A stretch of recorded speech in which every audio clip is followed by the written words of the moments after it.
with CNN political commentator Scott Jennings and Democratic strategist Anthony Coley. Welcome to both of you. Morning. Thank you. Scott, let me start with you, and I want to start the conversation with this as a narrow scope and the near term. What should the president do now? Well, Donald Trump, I think, look, he has every right to avail himself of the legal processes that exist for any campaign that thinks they've got valid claims. It's an incredibly close election in several states. But the evidence of that's out there is really, really thin.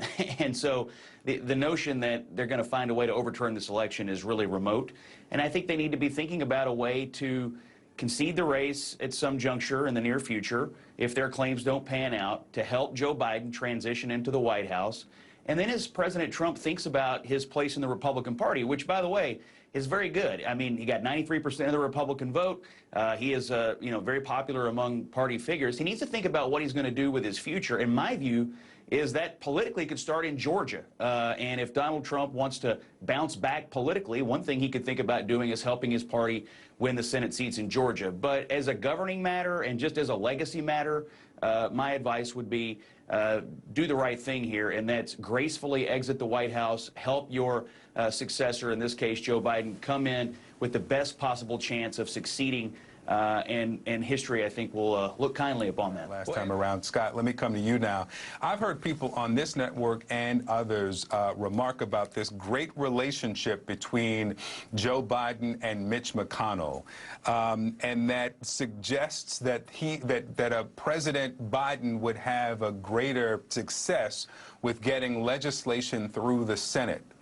It sounds really 2009-y to me. Do you expect that that relationship will lead to any greater legislative success? I do, actually. And all throughout the Obama years, when major deals were cut, when crisis was averted, it was often Vice President Biden then working with Mitch McConnell to get that done. And there are a great many things that need to get done. The government funding bills that'll come up over the years, that always seem to produce a crisis. Those things have to get done. We're going to have more coronavirus work to do, whether it's relief or other issues. So there are big issues that need to be tackled. I actually talked to Senator McConnell this week, and he said there's a number of areas of agreement I think that we could have in the short term that we could work together on. So I actually think the American people delivered a message to both parties, and that is we don't want either of you to have too much power, and we want you to work together. We put a Democrat in the White House, but as was pointed out, we let Republicans gain seats in the House and maybe keep control of the Senate. That is a powerful message to both parties that neither has a mandate to run wild in the policy process, and both have a responsibility to work together. And I personally think Biden and McConnell are two guys who get that and understand how to make that work in practice. Scott Jennings, Anthony Coley, thank you both. Thank you. Thank you. So this is one of the complicating factors right now. This is one of the reasons Republicans won't say, Mr. President, acknowledge the results and leave. It's also going to be a giant complication for Joe Biden if Donald Trump every day is tweeting, Mitch McConnell, don't do this, Mitch McConnell, don't do that, etc. What is the state of the Republican Party right now with this president, perhaps out of the White House, but omnipresent? Well, I mean, the Republican Party is going to have to come to grips with the fact that he has actually changed the composition of the party. He's brought in new people, and they're going to want to hold on to those people while rekindling a relationship relationships that he's also driven away. So it is a hard thing, but the reality is he got 93% of the Republican vote. He ran a much closer race than a lot of people thought was possible based on the national polling. And Republicans really do like his attitude, even if his policy influence will be waning once he leaves the White House. My advice for Donald Trump, frankly, is you have a chance to bounce back immediately. The next couple of big things that are going to happen in this country could happen on his watch. The next coronavirus relief package, if he wants to get engaged, could happen. And the vaccine could come to pass before he leaves office, or at least another step down the road.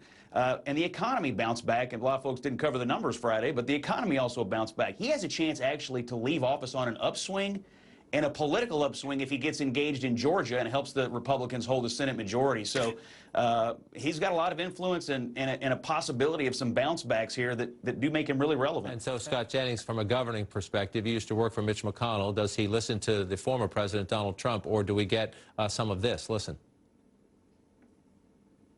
Obviously, I don't always agree with him, but I do trust him implicitly. He doesn't break his word. He doesn't waste time telling me why I'm wrong. He gets down to brass tacks, and he keeps in sight the stakes. Can at Washington with a little trust resume, or is that a relic of the past, Scott?